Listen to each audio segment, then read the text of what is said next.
Hey everyone, I'm TH Pine and welcome to Space Run Galaxy. What is Space Run Galaxy, you ask? I like to call it a space cargo delivery tower defense game. It's a successor to Space Run, which I covered before on this channel. It's gonna release on the 17th of June and this is what it looks like. So let's just jump into the action and we'll explain all the other stuff later on. The only thing you need to know for now is we are a space runner and our goal is to deliver cargo through space and we have to protect it from asteroids and pesky pirates.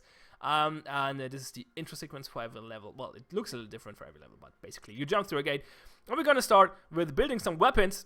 So this is the level screen, basically. So this is how a level goes. You fly through space, you build stuff on your ship, and you shoot at things. Actually, on this mission, we start not with pirates, but with trade ships, which we will shoot down for resources, which is interesting. I'm not sure why that's the case, but that's how it goes in this level. So there are trade ships, we shoot them down, we get resources for that. The resources in this game are hex nuts.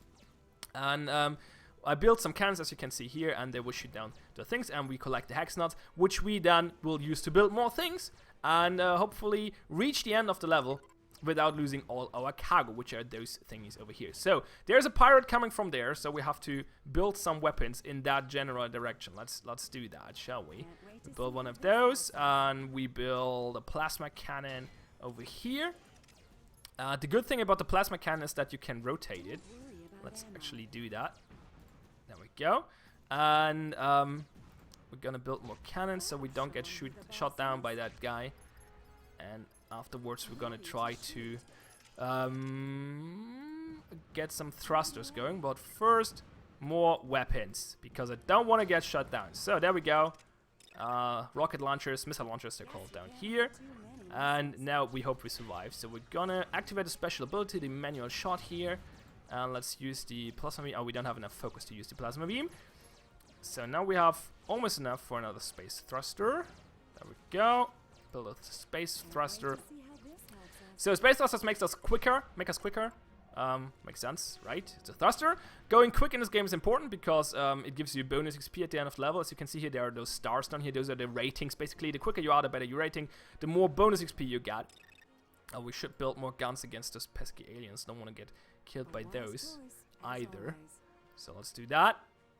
Oh, this was actually bad placement for this gun. I probably should have pointed it to the back because now my plasma cannon is actually not. I cannot turn it anymore, which sucks. That's not great.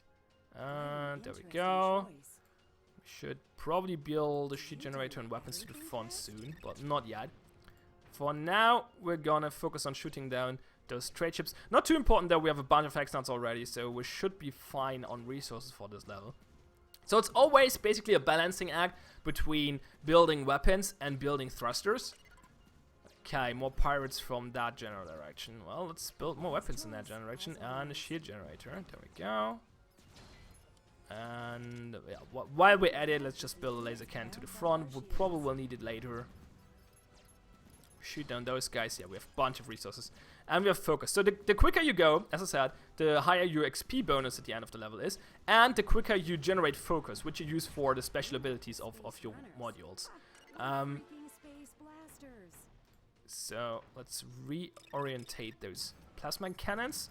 And let's hope we can shoot down those pirates. Let's use the special abilities of my laser cannons. Actually, let's use the one of the plasma beam, which is like a beam. As you can see here, it's pretty cool. Do we have enough focus for another one? Yeah, we have. Okay, good. There we go. This looks pretty good so far. Let's hope it stays that way. So we build everything we have. Now we have one laser cannon left, but we cannot. Oh, we actually can build there. Let's do that. Why not? There we go. Okay, so we did build all the items we have, all the modules we have available.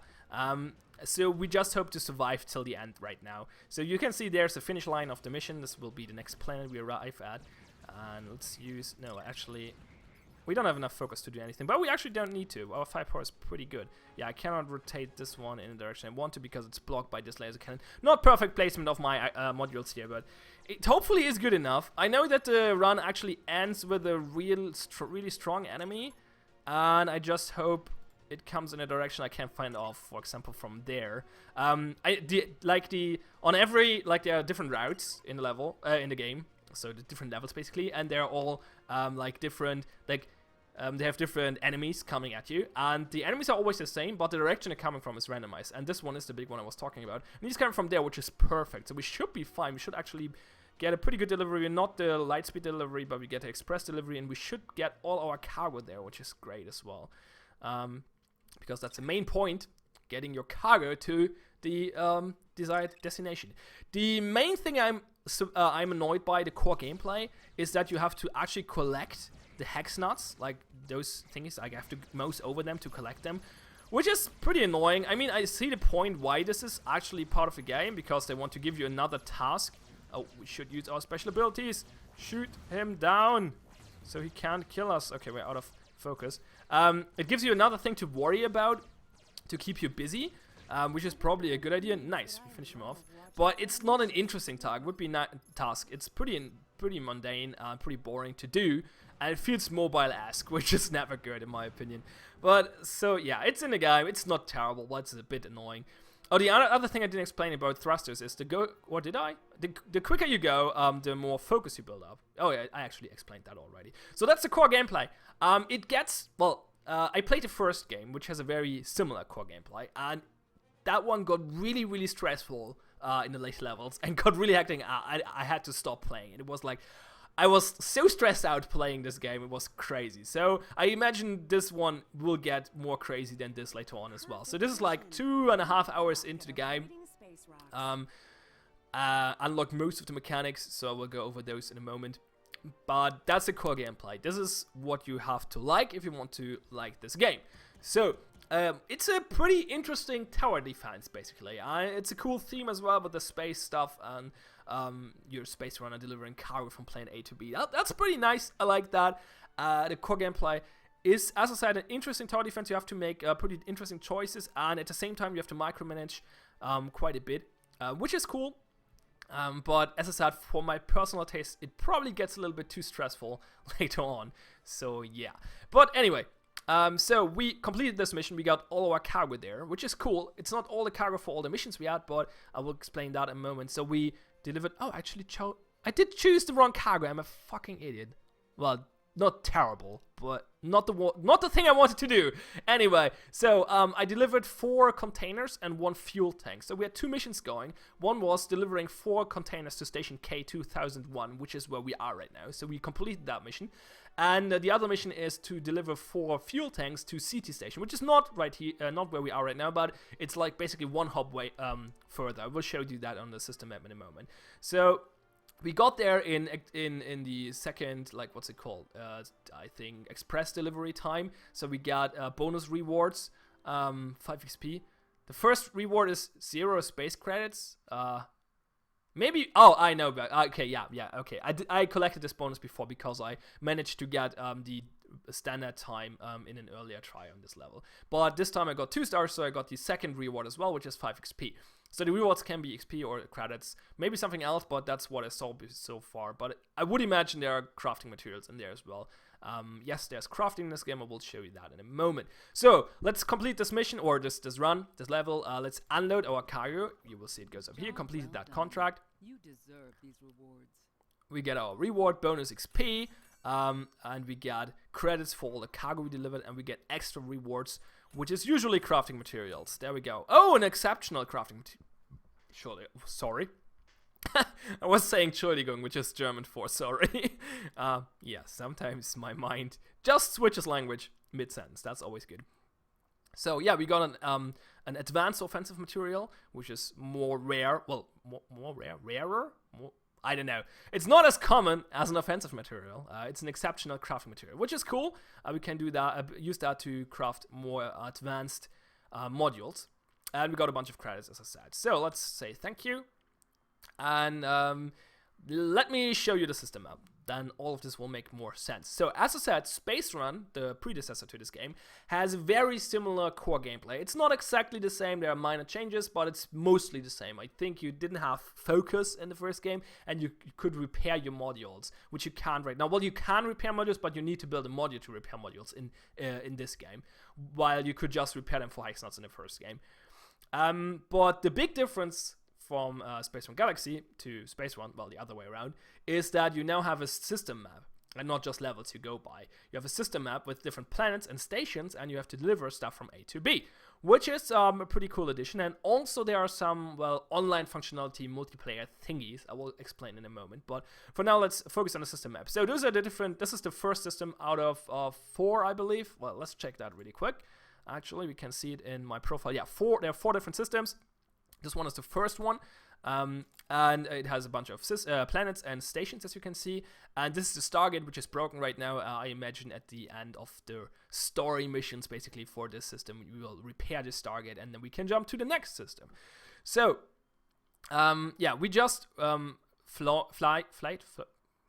damn it, what's wrong with my English tonight? So we just got from Anterix to Station K 2001 and delivered a bunch of stuff. And now we can go somewhere else. We can always fast travel to planets or stations we were before. We can't fast travel to City Station because we weren't there so far, but we could fast travel to Badoon, for example, or to Anterix. But if we fast travel, we can't take stuff with us. The interesting thing here is that you have not like a global inventory or personal inventory. You have a planetary-based inventory. So all your crafting materials and your cargo for missions, like the fuel tank over here, will be based on, like, is in a planetary-based inventory. So I have crafting materials at Anterix and I have crafting materials at Station K 2001. And I cannot just move them from there to there. Well, I can, but I have to do a run. I have to fly there and actually play the game to do so. So I have to, for example, let's say I want to deliver, I want to move my crafting materials from here to there. I click on Badoon, press the run button, then I get it to this menu, and now I see my crafting materials down here, and I can choose to place them on my ship. And also there's a fuel tank I delivered here, so I can place this on my ship as well. That's not a good idea. I don't want to do that right now. So let's not do that and cancel that. But that's how it works. And that was the wrong button. There we go. So you can deliver stuff from A to B. Why is that important? Well, on a planet there are 4 different systems. Let's just go here and show it. So we have the missions system. They're always talking. The game is very, very talkative. Where you have missions available on this planet, and you can choose to accept them, and they want you to deliver cargo from this planet to a different planet. And right now I have 1 active mission, which is the fuel tank mission, which I have to get to City Station. And as you could see earlier, 3 of those fuel tanks are still left at Anterix, and 1 I delivered to Station K 2001, and I have to get all of them to complete the mission to City Station over here. So that's how this works. Then we have the let's talk about the mechanic first. The mechanic is for crafting. So there are 4 different categories. The offensive modules category, defensive, utility, which is created out at this planet, but not at others, and the basic modules. So you have 3 different crafting materials, so you use them for the first 3 categories, and the basic modules category uses all of the crafting materials, and it's used to, for example, increase your ship size. So you can get those empty cells here. We'll show what you do with them in a moment. But so yeah, you can build weapons with offensive crafting materials, or defensive stuff with the defensive crafting materials, or utility stuff like thrusters and the plasma cannon. Is it plasma cannon? Yeah, it's plasma cannon. With the green crafting materials. But the mechanic at Station K 2001 can't do that because he's not, well, equipped or skilled enough to do so. So he can only do the other 3 categories, but not the utility crafting category. So if I would be in a situation to have green crafting materials at this station, I would like to move them, or I would want to move them to a different planet, like, for example, Badoon, where the mechanic cannot do the defensive modules, but he can do the utility modules, as you can see at the colored dots down here. So that's one reason to move crafting materials. Also, you sometimes have to collect more, like you need a big amount of them to craft a big item, and you have to gather them at one planet, so you have to move them around, and you can either do so yourself, or you can let other people do that for you. That's the first online multiplayer functionality in the game. By the way, you don't have to play the game online. You can choose to play in the offline mode, which will be the same game, just minus those features. There are basically two multiplayer features. The first one, as I said, is contracts. You can set up a contract. Actually, we have set one up, but let's delete it so we can't set it up again. you can create a contract to make other people, other players, deliver your cargo for you. Well, not the cargo, but the crafting material. So we can create a new contract. We cannot actually choose the cargo, as you can see here. It's grayed out, but we can choose our crafting materials. Let's say, okay, on Enterex, the mechanic can't craft offensive modules, so the red crafting material will not be of big use here. So let's say we want this one delivered over to Badoon. And now we can press the create button, and it will create this contract, and another player who makes a run from Enterex to Badoon can actually accept this contract and get rewards for it. And I can create it and he will get rewards. However, I can choose to put an extra incentive by adding extra rewards. I can say, okay, I want this delivered really importantly, so I put on another 1,000 credits on top of it if you choose to fulfill this mission. And I can press the create button. And now, as I said, another player who makes a run from Enterex to Badoon can pick up this contract, deliver my crafting materials to Badoon, and I will have them available at Badoon. That's a pretty cool feature, and it ties in with the other feature, the global marketplace. But let me explain the merchant first. So, besides the mechanic, you have a merchant at some players, not at some planets, not at all of them. God damn it, sorry. So you have a merchant at some planets, but not at all of them. So those don't have a merchant, for example. But this one has a merchant. Actually, it only shows when you click on it. Interesting. This has a merchant. You can see it here. And the merchant has 3 different categories. And at every planet, there's one category available. So, for example, let's visit the merchant at this station. And you can see the merchant has available materials, so that's crafting materials. You got the credits, I got the time. So you can buy or sell crafting materials here. And also players can buy and sell, well, offer to sell their crafting materials here. So right now no player is doing that. Keep in mind this is a preview build, the game is not released yet, so not too many players are playing this right now. But this will probably change when the game releases. Or I can go to the system map and set up my own sales. So I can say my sales, create a new sale, and I want to sell, well, this red crafting material, for example. I can put down a price here and create it, and when another player comes here and clicks on a merchant, he can buy those crafting materials from me. So in combination with the contract things, this has the potential to set up like a player-driven economy, which is an interesting idea. I'm not sure if it will work out as the developers hope for, but it's an interesting idea, and it has a potential to work out because, as I said earlier, there are actually good reasons to move your cargo, your crafting materials, and crafting materials have different values depending on where they are.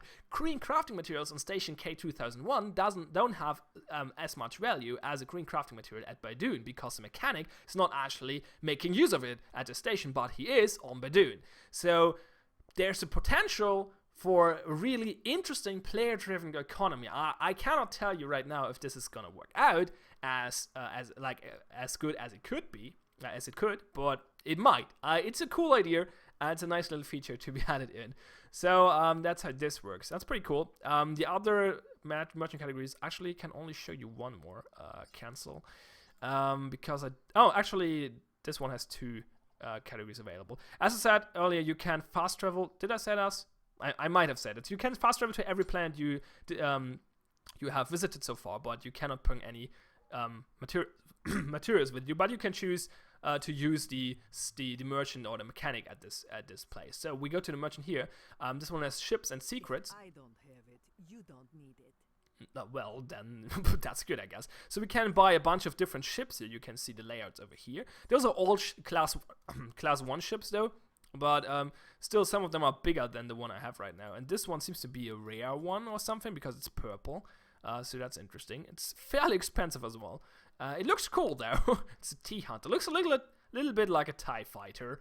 Not the core model, but you see those dots. That's the possibility to extend the ship. I will show you that in a moment. And the complete ship looks probably deliberately so like a TIE fighter. So, and also there is a secret here to buy for 10,000 credits. Secret delivery highway. Cool. Reveals a new delivery highway between Badoon and City Station. Oh, okay, cool. So if you take a look at the map, we can buy like a route between this planet and this station, which is not available right now. So we can directly deliver stuff from here to here if we want to. And yeah, So that's what the merchant does. And you can also sell. Can you sell ships actually? I didn't try yet. Let's take a look. You don't need it. No, okay. You can probably only sell your crafting materials, but apparently at every merchant ever. And the same goes for the player sales, so it's only about crafting materials. But the merchant sometimes has ships available as well, as you could see here. So the last station, no, not station, the last category, no. What's a good name for this? I don't know. The last thing you want to place to visit, point of interest at every planet is the spaceport. And at the spaceport, you can customize your ship. So let's reset this for the moment. We can make this better. Yes, let's make this better. So this is the base model for my current ship. It's a starter ship Viper. It's very basic, and I crafted, or let the mechanic craft for me, extra cells. So we have 10 cells in stock, and we can use them to extend the ship. We can only do so at certain spots, as you can see here. There are like those little lines or dots which show me where I can actually extend the ship. So this is the maximum size for the ship. If I want to have a bigger ship, I need to buy a different blueprint. You cannot extend it like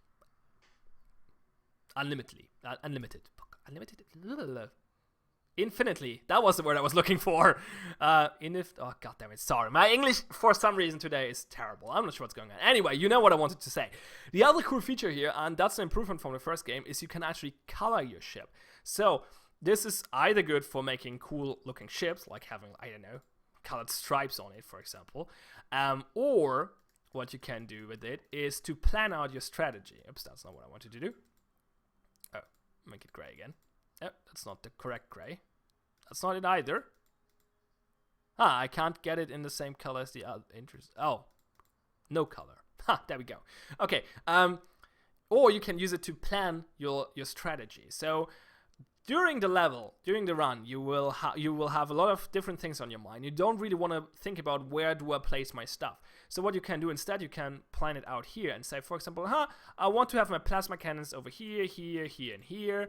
My laser cannons here, here, here, here, here, here, over here, and maybe my rocket launchers over here, my thrusters, my shield generator here, my thrusters, probably here and here, oops, there and there, for example, and I will use the rest for cargo, for example. So, and when you're in the game, it's easier to identify where you want to place your stuff based on your previously create a strategy. So that's good. I really like this feature. That's really cool. So I play changes, and there we go. And that's what you can do at the spaceport, and that's all the important points of interest at every planet. And yeah, so how would I continue playing right now? So what I would do now is probably jump down here for fast travel, and then I want to go over to city station. So I press the run button.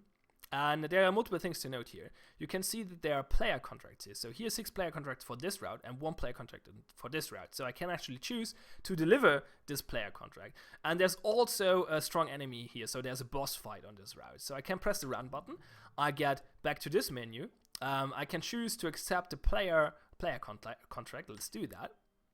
And it tells me to deliver 3 different crafting materials. It doesn't show you the crafting materials. It's just like player contract cargo or whatever, and I can choose it to place it down here, additional to the fuel tank, and if I want to, I can place down my crafting materials as well, for example, if I want to get them there. Probably not a good idea because we need the space, at least this one, to build more weapons during the run. But it's a risk-reward thing. Like, the more you put on, the more efficient you are, time efficient, the less runs you need to get your stuff from A to B. But the more dangerous it is at the same time. So, yeah, that's worth to keep in mind. And you can always take a look at the available modules during the run over here. So you can plan out your strategy. And you press start, and you start the next level, as you could see at the beginning of the video. So I think that's most of the mechanics covered. Let's take a look at the profile really quick. So there's a profile. I really briefly showed it to you earlier. This is the statistics screen, which shows you which systems you have unlocked, which materials you have, which missions. This is obviously interesting if you're looking at other players as well, which you can. Then up here you see your credits, your level, and your avatar, which you can change. Here you unlock those by playing the game, basically reaching higher levels. I'm not sure if there are other restrictions. No, it's always reach level X to unlock them. And also you can take a look at your ship and your equipment, or at the ship and equipment of other players if you're looking at a profile of another player. And then you have like this message inbox where you see, like basically you get message over for your contracts and stuff. If people complete your contracts and stuff like that. So, yeah, that's that. And last but not least, let's take a look at where's the option menu? There was an option menu, was it? I'm pretty sure. Do I have to log out to show you the option menu? That might be the case. Okay, let's stick around here for a moment. Did I show you everything? I think I did. So that's the core mechanics. Let's talk about it a little bit. Not the core mechanics. That's the whole mechanics. That's how the game works. So I mentioned it earlier. The core mechanics are really, really similar to the predecessor, Space Run. And if you're only interested in that stuff, Space Run is probably a good way to start if you want to get into this franchise. Because, yeah, it's mostly the core game and not so much stuff around it. But I like the idea of having like the system map and having to actually deliver stuff from A to B and choosing your own routes and stuff like that. That's a cool addition to the game, I believe, and makes the game richer. And then on top of that comes the multiplayer aspects, which I find an interesting idea. I'm not sure if this will be substantial when the game actually releases and more players are there, if it will actually be useful and interesting. But it's a cool idea, at least. So it's nice to have it. I don't think it will, like, it will not obviously hurt you. Well, if you not always have internet available, you probably should play the offline mode, which is available though. However, you have separate profiles to do so, which is a dumb thing to have, in my opinion. So you cannot basically, you cannot choose, like, this account is bound to the online part of the game, and I cannot choose to play this profile offline. I have to create a new profile and start from scratch to play offline, which is annoying. But so you should make this decision before you start playing. Do you want to be able to play this game offline? If so, choose the offline mode. If you want to be able to participate in the player-driven economy, however, you have to play the online mode. But this means you always have to play online, or you have two different save files. Obviously, that works as well. But yeah, that means you have to do everything twice, which is annoying as well. So that's a little unfortunate. But still, nonetheless, I think the online stuff is a neat addition. I don't think it's really necessary, but it's a cool idea. So, yeah, cool to have it there. Overall, I think it's a pretty good game if you're into that kind of stuff. I enjoy playing it for a while, and then it gets too stressful for me, and I switch to a different game. But I used to play a lot of tower defense games back in the day, mostly on Warcraft 3 custom maps, but a lot of tower defense games are pretty lame, and I think this one is a pretty good example for a good tower defense game. It's a really interesting concept, gives you interesting choices, gives you enough stuff to do. You're not just watching your towers do stuff, you actually have to do things like rotating your guns, using the special abilities, and stuff like that. So that's cool. And yeah, on top of it, there's a really cool theme and an interesting progression system, basically, which unlocks you more modules the longer you play and the more advanced your materials get, and the higher level you get, and stuff like that. So yeah, I think it's pretty good. Yeah, it's a cool game. I would recommend it, actually, if you're into that kind of stuff, obviously. Like, it's definitely not everyone's cup of tea, but yeah, I think it's a good game. So let's log out and see if we can find an option menu. There might be, I'm pretty sure there's one. Oh, it's grayed out right now. Okay, so the option menu will probably be available on release. That means I can't tell you right now if it's good or not, because I can't check it out. I hope there will be resolution options in there. Also, key rebinding. Oh yeah, I didn't really mention that while I was playing. There are key bindings for basically everything in the game. You can choose all the modules you want to build with the number keys. Like, first you press 1, 2, or 3 for the category, and then you press a number button again to select a module, and then you can place it with the mouse, or you can right click to cancel. And if you click on a module on your ship, you can press E to use a special ability, X to delete it, which will give you some of the hex nuts back, and stuff like that. So there is keyboard control. You can also use, I think, WASD to move. Yeah, I did that, right? I'm not sure, I think. And space to recenter the camera. So there's a bunch of keyboard controls, which is good for a game like this, because it gets fairly stressful later on, and doing everything with the mouse might be annoying. So that's good. Let's hope the keys are rebindable. If I remember correctly, for the first game, it was a similar situation. I had a preview code back then as well, and the option menu was available, but the key rebinding was not before release, but it was after release. So we had like sound sliders and resolution options, but the key binding menu was just empty for the moment. And when the game released, they actually added key rebinding. So I imagine it will be similar here. They will activate the option menu when the game releases, and hopefully there will be key rebindings in there again. But I imagine there will. Anyway, so it's called Space Run Galaxy. It's pretty cool. It has a cool theme. Oh, I didn't talk about the writing at all and the voice acting. I almost forgot that. The writing and voice acting is very similar to the first game, which means it's pretty good, but pretty cheesy as well. Like, it has a bunch of references to all the sci-fi stuff. Star Trek, Star Wars, Battleship, what's it called? Battlestar Galactica, that's what I wanted to say. All the references everywhere. Dialogue is super cheesy as fuck. They're making jokes all the time, really, really bad ones. But, like, it's really 90s cheese. 90s sci-fi cheese. That's what it is. All the way through. The lines are pretty good delivered. Like, the voice acting is pretty decent. But they're pretty talkative, so there's a lot of stuff. Like, they talk a lot for every mission and stuff like that. All the story missions, at least, is like multiple back and forth dialogue between multiple people and stuff like that, and there are a bunch of random lines that there are during the runs and when you click on the merchant and stuff like that as well. So there's a lot of voice acting. It can get a little annoying, so I hope there's an option to turn it off in the option menu, because I imagine some people getting annoyed by it, at least by the random banter. You can skip all the dialogue, obviously. That's easy to do. So yeah, if you can bear the cheese, the voice acting and writing is pretty good. But yeah, the story doesn't seem to be substantial. It's just, oh yeah, we need to stuff delivered from A to B, and we're making stupid jokes about it. And that's so far, it goes so far at least. And if I remember correctly, that was very similar in the first game as well. Like, there was no deep story, but they were making jokes all the fucking time. And like, at some point, if you complete a mission, I'm not sure if she said it earlier, for the one I showed in this game, in this video, probably not. But sometimes if you complete a mission, for example, your droid, your female droid, who is your assistant, says, "Oh, that was so good, they might even make a video game about us." So that's the level of jokes you can expect from this game. So and yeah, the main character, oh yeah, that's actually interesting. The main character, the protagonist you were playing in the first game, is called Buckman, which is a cool name. Fitting in the 90s sci-fi cheese theme. And in this game, you're actually not playing as Buckman, but instead you're playing as yourself. That's because of the multiplayer stuff. So you have your own name with your profile picture and stuff like that. But Buckman is your is employing you. So yeah, he's your boss basically, and he gives you all the jobs and stuff like that, and creates your contact, like makes contact with all the different companies who wants their goods delivered. So that's an interesting, like, evolution from the first game. So in the first game you're playing Buckman, and now you're working for Buckman. I kind of like that idea. So anyway, as I said, it's called Space Run Galaxy. It's gonna release on the 17th of June. The link is in the description below. I recommend it if you're into interesting tower defense games. If you're not, you probably didn't watch the video until the end, so you probably are. So as I said, link is in the description below. I am TH Pine. If you like this video, feel free to press the like or dislike button below as well. Thanks for watching. Really appreciate it. Have fun and see you next time.